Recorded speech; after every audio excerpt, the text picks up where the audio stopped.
Ternyata planet kita telah melalui masa sulit sebanyak lebih dari sekali. Zaman es membuatnya beku, disusul dengan bencana alam yang membuatnya kepanasan. Tapi kehidupan tetap bertahan, dan inilah kita dalam keadaan baik-baik saja. Baru-baru ini, para ilmuwan mengamati bumi terus memanas begitu cepat. Lalu, apakah itu pertanda buruk bagi kita?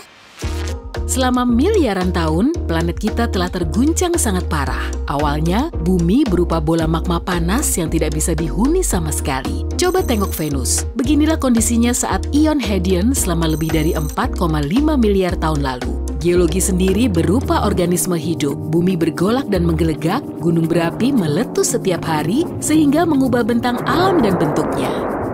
Lalu, datanglah ion yang lebih tenang. Ion ini mulai membentuk dunia menjadi lebih tenang. Aku tak akan membuatmu bosan dengan pembahasan geologi ini. Oke, langsung saja. Saat bulan muncul di langit sana, semuanya mulai membaik. Bumi menjadi dingin, air mulai mengucur, dan dengan munculnya air, muncul pula kehidupan awal di bumi. Masa ini terjadi ratusan juta tahun sebelum makhluk sebesar serangga muncul. Perkembangannya tidak berjalan mulus. Bahkan, rupa kehidupan juga mengubah rupa planet kita. Makhluk mikroskopis pertama di lautan mengeluarkan banyak oksigen, sama seperti kita mengeluarkan CO2 saat bernapas, dan membuat atmosfer terlihat seperti sekarang ini. Kemudian, makhluk ini punah karena tidak bisa hidup di dalamnya. Makhluk lain muncul sebagai penggantinya, dan siklusnya terus berlanjut.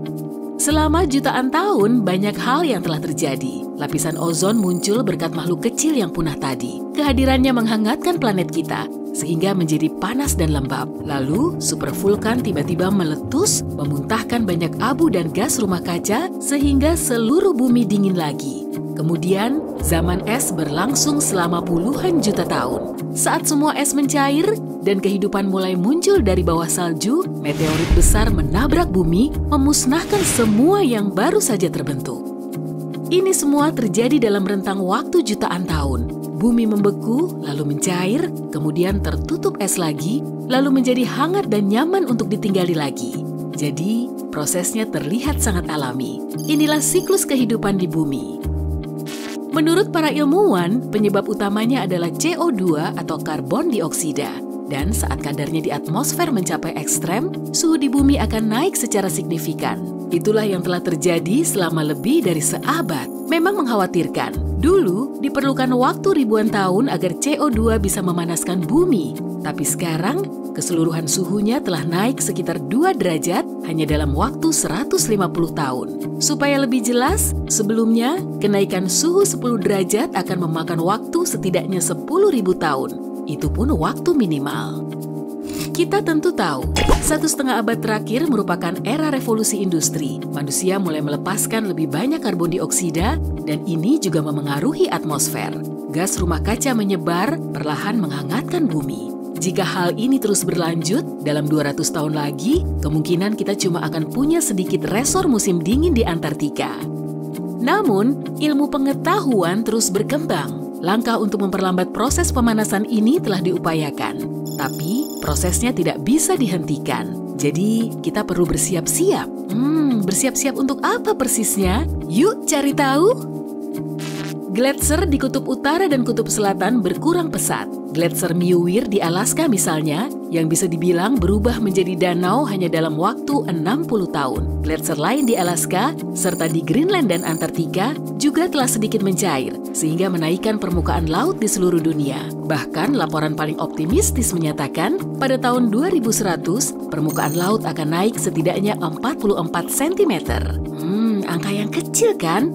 Tapi dalam kecepatan tinggi, air yang terus naik akan membanjiri wilayah pesisir dan lanskap bumi akan banyak berubah. Siapa yang tahu pasti, mungkin ini penyebab Atlantis hilang.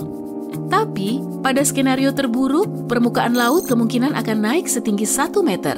Akibatnya, penduduk pesisir akan berpindah jauh ke daratan dan air juga akan menenggelamkan negara-negara pulau kecil. Bahkan sekarang, beberapa negara sudah terancam mengalami banjir terus-menerus. Ribuan penduduknya jadi kelelahan dan meninggalkan rumah. Udara yang lebih hangat dan kenaikan permukaan laut akan memengaruhi perubahan pola cuaca di seluruh dunia.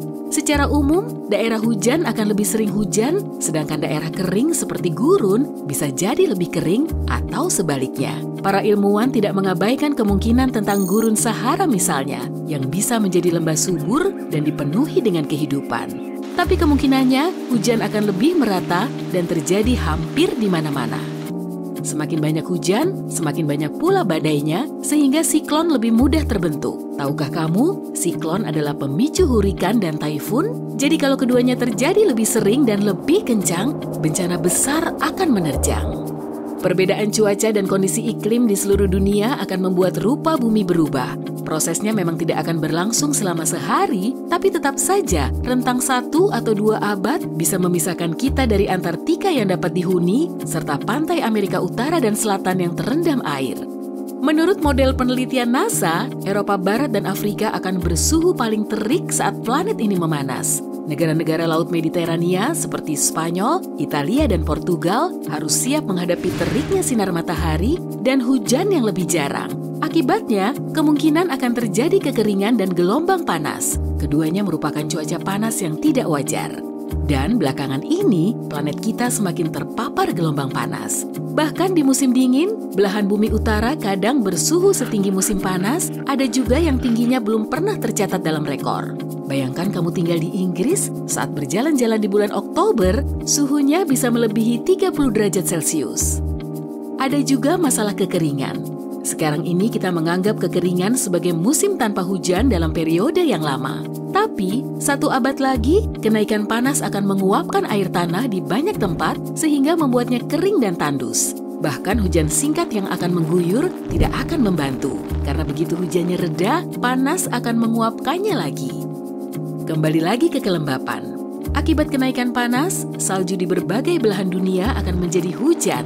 Selain membuat kediaman Sinterklas basah dan kurang menarik, perubahan curah hujan ini juga akan menyebabkan kenaikan permukaan laut. Tapi, salju juga menjadi sumber daya bagi sebagian umat manusia. Misalnya, barisan pegunungan Sierra Nevada ditutupi selimut putih tebal yang mencair di musim panas dan mengalirkan air ke reservoir di California. Kalau salju ini lenyap, negara bagian ini tidak akan punya pasokan air utama. Dan terakhir, panas akan mengubah fenomena cuaca ekstrem secara drastis. Dampaknya akan lebih membahayakan. Badai petir menjadi lebih besar dan lebih basah, kekeringan akan lebih lama dan lebih panas, dan sebagainya. Frekuensinya juga akan lebih tinggi daripada sekarang, bahkan 10 kali lipatnya. Pada abad ke-22, payung bukan lagi sebagai aksesori, tapi sudah menjadi kebutuhan. Cara agar terhindar dari semua peristiwa mengerikan ini hanyalah dengan mengurangi emisi karbon. Sekarang juga. Tapi jangan terlalu khawatir.